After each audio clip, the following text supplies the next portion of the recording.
एक विवाहित मुलगी होती, लग्न झालेली औरंगाबादची. तिचे सासरे तिला मारहाण करत होते आणि तिचे सासरे तिला त्रास देत होते, म्हणून ती प्रोटेक्शनसाठी पुण्यात आली. तिचे सासरे आता रिटायर्ड IPS आहेत आणि पोलीसमध्ये काम करायचे, पण ते आत्ता पदावरती नाही आहेत, आत्ता ते निवृत्त नाही आहेत, ते रिटायर झालेले आहेत. ही वस्तुस्थिती आहे. ती मुलगी प्रोटेक्शनसाठी पुण्यात येते आणि आपल्या सर्वांना माहिती असेल की हगवणे प्रकरण पुण्यात जेव्हा गाजलेलं तेव्हा बऱ्याचशा सामाजिक कार्य करणाऱ्या मुलींनी आपले नंबर, आपले WhatsApp नंबर्स आणि आपले कॉन्टॅक्ट नंबर हे महाराष्ट्रभर व्हायरल केलेले की हगवणे प्रकरण परत कुठल्याही महाराष्ट्रामधल्या मुलीवरती होऊ नये. आणि म्हणून काही आपण म्हणू सोशल वर्कर्सनी आणि काही समाजकार्य करणाऱ्या मुलींनी त्यांचे नंबर व्हायरल केले होते. आता जी मुलगी औरंगाबादवरनं आली, आता आपण सर्वांनी समजून घ्या की ही अतिशय सेन्सिटिव्ह केस असल्यामुळे मी कोणाचंही नाव घेणार नाही. पण जेव्हा औरंगाबादवरनं जेव्हा ती मुलगी पुण्यात आली आणि तिने त्या सामाजिक कार्यकर्त्यांना कॉल केला प्रोटेक्शनसाठी, तेव्हा त्यांना एका हॉस्टेलमध्ये ठेवण्याच्या आधी एक दिवस एका मुलीच्या घरी त्यांनी शेल्टरसाठी ठेवण्यात आलं. आता त्या आश्रा दिला होता. त्यांच्या घरी संभाजीनगरवरनं म्हणजे औरंगाबादवरनं पोलीस पलटण येते. ते कोथरूडच्या पोलीसचं कॉपरेशन घेतात आणि त्यांच्या घरामध्ये जाऊन झडती घेतात.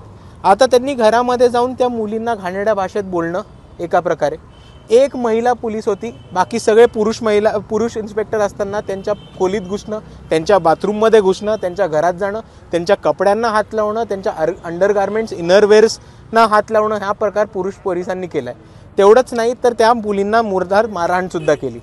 जेव्हा त्या पोलिसांना विचारलं की तुम्ही मारहाण का केली आहे, आम्हाला मारताय कशाला, तुम्हाला कोणता अधिकार आहे, त्या पोलिसांनी त्या पोरींना उचलून पोलीस स्टेशनमध्ये नेलं. पोलीस स्टेशनमध्ये वेगळी मारहाण केली, वेगळी जातीवाचक वागणूक दिली. त्यांना त्याच्यावरनं हे पण कळलं की त्यातल्या एक मुलगी जी होती ती आडनावावरनं त्या पोलिसांना जातीवादी कोथरूड पोलीस असल्यामुळे त्यांना आडनावावरनंच अंदाज लावता आला की ही मुलगी दलित समाजाची आहे.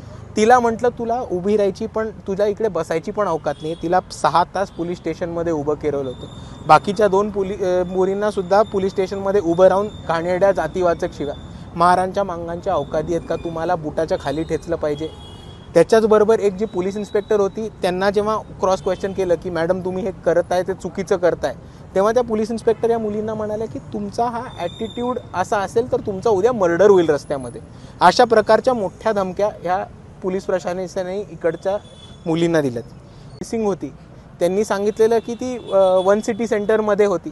पोलिसांना माहिती असतानाही ती कुठे होती. आणि 1 सिटी सेंटर आता हे प्रायव्हेट नाही आहे, 1 सिटी सेंटर हे पोलिसांचंच रेस्क्यू होम आहे, शेल्टर होम आहे. तर जेव्हा पोलिसांच्याच गव्हर्नमेंटच्याच शेल्टर होममध्ये ती मुलगी जेव्हा होती तेव्हा अरेस्ट केलेल्या मुलींना किंवा ताब्यात घेतलेल्या मुलींना ताबडतोब सोडलं पाहिजे होतं. एक ही महत्त्वाची गोष्ट आपण समजून घेऊया. आता दुसऱ्या बाजूला जेव्हा त्या मुलींना अरेस्ट केलं होतं तेव्हा एका मुलीच्या वर्कप्लेसला ते घरमालकाला घेऊन पोचलेले. त्या मुलीला पोलीस वर्कप्लेसमध्ये आल्यामुळे जो त्रास झाला आहे तो वेगळा त्रास. 3 मुली होत्या ज्या रेंटवरती राहत होत्या, त्यांच्या घरी पोलीस पोचल्यामुळे त्या 3 पोरींना घरमालकांनी काही गरज नसताना रस्त्यावरती काढले रातोरात. ही अजून एक बाब आपण समजून घेतली पाहिजे. त्यातल्या एका मुलीला पोलीस स्टेशनमधनं म्हणजे पहिले कोथरूड पोलीस स्टेशन, मग विश्रांतवाडी पोलीस स्टेशन, मग मुंडवा पोलीस स्टेशन आणि मग फायनली CP ऑफिस, असं करून तिला शेवटी रात्री मुंडवा साईडला एक रात्री 11:15 वाजता सोडलं होतं. तर आपण हे बघितलं असेल की सकाळी 11 वाजता उचललेल्या मुलीला रात्री 11:15 वाजता काहीही रिपोर्ट न करता सोडलं जातं. तिचं दिवसभर मेंटल टॉर्चर केलं जातं. हा झाला पोलिसांच्या वागणुकीतला भाग. आता आपण ह्याच्या लिगॅलिटीजकडे येताना आपल्याला एक गोष्ट कळेल की इकडे संभाजीनगरची किंवा औरंगाबादची जर टीम पुण्यात आली असेल तर त्याला काहीतरी ऑफिशियल कॉरेस्पॉन्डन्स असतं. म्हणजे असं नसतं की औरंगाबादचे पोलीस गाडी घेऊन पुण्यात आले, त्यांनी पुण्यातल्या पोलिसांना फोन केला आणि म्हटलं भाऊ माझ्या गाडीत जागा आहे, तू येतो का माझ्याबरोबर फिरायला. असं नाही होत. ऑफिशियल कॉरेस्पॉन्डन्स असायला लागतं की पुण्याची युनिट कोणत्या केसवर कशासाठी औरंगाबादच्या युनिटला मदत करते, ह्याचं ऑफिशियल कॉरेस्पॉन्डन्स आम्हाला अजून पोलीस देत नाही. दुसऱ्या बाजूला तेव्हा ज्या मुलीला शोध घेता औरंगाबादचे पोलीस ज्या घरी पोचले तेव्हा त्या मुलींचे सिम कार्ड ट्रेस केले होते. आता सिम कार्ड ट्रेस करायला तुम्हाला FIR दर्ज लागते.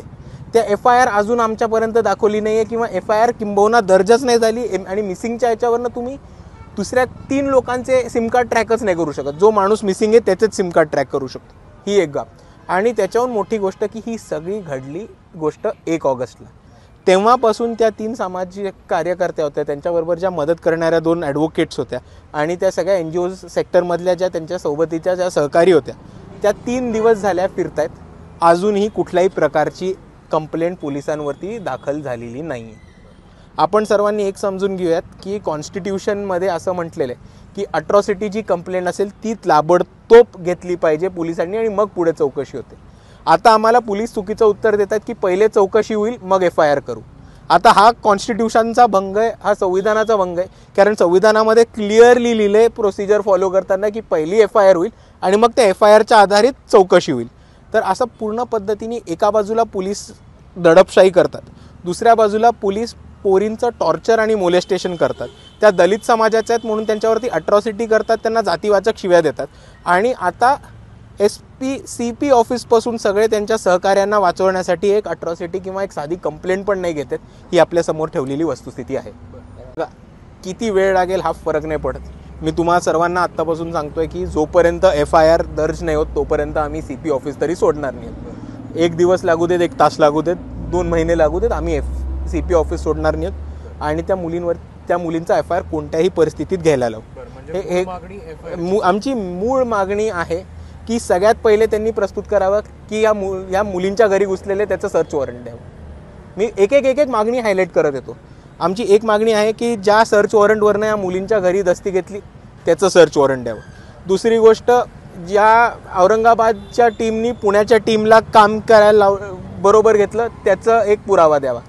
जर औरंगाबादची युनिट पुणेच्या युनिटला किंवा काम करत असेल तर आता औरंगाबादची युनिट डायरेक्ट कोथरूडच्या युनिटला कॉन्टॅक्ट नाही करू शकत, ते CP ऑफिस थ्रू जायला लागतं. तर CP ऑफिसकडे जो करस्पॉन्डन्स आला तो आम्हाला पुरावा पाहिजे.